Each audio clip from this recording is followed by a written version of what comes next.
ವೀಕ್ಷಕರೇ, ಸಾಮಾನ್ಯವಾಗಿ ಎಲ್ರಿಗೂ ಒಂದು ಆಸೆ ಇರುತ್ತೆ. ನನ್ನ ಮೂಳೆಗಳು ವೀಕ್ನೆಸ್ ಆಗಿವೆ, ಗಟ್ಟಿ ಆಗಿಲ್ಲ, ಸಿಕ್ಕಾಪಟ್ಟೆ ಇನ್ಫ್ಲಮೇಷನ್ ಇದೆ, ಉರಿ ಊತ ಇದೆ, ಸಂದುಗಳಲ್ಲಿ ಏನಂದ್ರೆ ಗಂಟಾಗಿದೆ. ಈ ರೀತಿ ಸುಮಾರು ಜನ ಕಂಪ್ಲೇಂಟ್ ಮಾಡ್ತಾ ಇರ್ತಾರೆ. ಇದಕ್ಕೆ ಮುಖ್ಯವಾಗಿ ಕಾರಣ ವೀಕ್ಷಕರೇ, ನಮ್ಮ ದೇಹದ ಅಲ್ಲಿ ಉಂಟಾಗುವಂತ ಕ್ಯಾಲ್ಸಿಯಂ ಡೆಫಿಷಿಯನ್ಸಿ. ಯಾವಾಗ ನಮ್ಮ ದೇಹ ಕ್ಯಾಲ್ಸಿಯಂ ಪ್ರಮಾಣದ ಒಂದು ಮಟ್ಟವನ್ನ ಸರಿಯಾಗಿ ಹೀರಿಕೆ ಆಗೋದಿಲ್ಲ, ಕ್ಯಾಲ್ಸಿಯಂ ಸರಿಯಾಗಿ ಅಬ್ಸರ್ವ್ ಆಗೋದಿಲ್ಲ, ಅವಾಗ ಏನಂದ್ರೆ ಈ ರೀತಿಯ ಸಮಸ್ಯೆಗಳು ಉಲ್ಬಣ ಆಗ್ತವೆ. ಸೊ ಇದನ್ನೇ ನಾವೇನಂದ್ರೆ ಆಸ್ಟಿಯೋಪೊರೋಸಿಸ್ ಅಂತ ಕರಿತೀವಿ. ಸೊ ಈ ಕ್ಯಾಲ್ಸಿಯಂ ಪ್ರಮಾಣ ಕಡಿಮೆ ಆದಾಗ ದೇಹದಲ್ಲಿ ಸುಸ್ತು, ನಿಶಕ್ತಿ, ಆಮೇಲೆ ಮೂಳೆಗಳು ಬಲ ಇಲ್ಲದೆ ಇರುವಂಥದ್ದು, ವೀಕ್ನೆಸ್, ಈ ರೀತಿ ಹಲವಾರು ಕಾರಣಗಳು ನಮ್ಮಲ್ಲಿ ಕಾಣಿಸಿಕೊಳ್ತವೆ. ಜೊತೆಗೆ ಮುಖ್ಯವಾಗಿ ವೀಕ್ಷಕರೇ, ಈ ಕ್ಯಾಲ್ಸಿಯಂ ಸರಿಯಾಗಿ ಹೀರಿಕೆ ಆಗಬೇಕಾದ್ರೆ ನಮ್ಮ ದೇಹದಲ್ಲಿ ವಿಟಮಿನ್ ಡಿ ಯ ಕೊರತೆ ಮುಖ್ಯವಾಗಿ ಕಾರಣ ಆಗ್ತದೆ.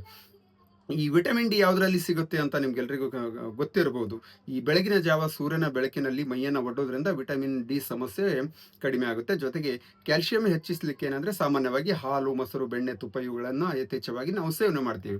ಅದಾಗಿಯೂ ಕೂಡ ಏನಂದ್ರೆ ನನಗೆ ಕ್ಯಾಲ್ಸಿಯಂ ಹೀರಿಕೆ ಸರಿಯಾಗಿ ಆಗ್ತಾ ಇಲ್ಲ ಅಂದ್ರೆ ಅದರ 10 ಪಟ್ಟು, ಆ ಕ್ಯಾಲ್ಸಿಯಂನ 10 ಪಟ್ಟು ಮೀರಿಸುವಂತ ಒಂದು ಮಿನರಲ್ ವೀಕ್ಷಕರೇ, ಅದುವೇ ಬೋರಾನ್. ಈ ಬೋರಾನ್ 1808ರಲ್ಲಿ 4 ವಿಜ್ಞಾನಿಗಳು ಇದನ್ನ ಕಂಡು ಹಿಡಿದ್ರು. ಸೊ ಈ ಬೋರಾನ್ನ ನಾವು ಯಥೇಚ್ಛವಾಗಿ ಸೇವನೆ ಮಾಡೋದ್ರಿಂದ ಏನಾಗುತ್ತೆ, ಕ್ಯಾಲ್ಸಿಯಂ ಪ್ರಮಾಣ ಸರಿಯಾಗಿ ಹೀರಿಕೆ ಆಗುತ್ತೆ.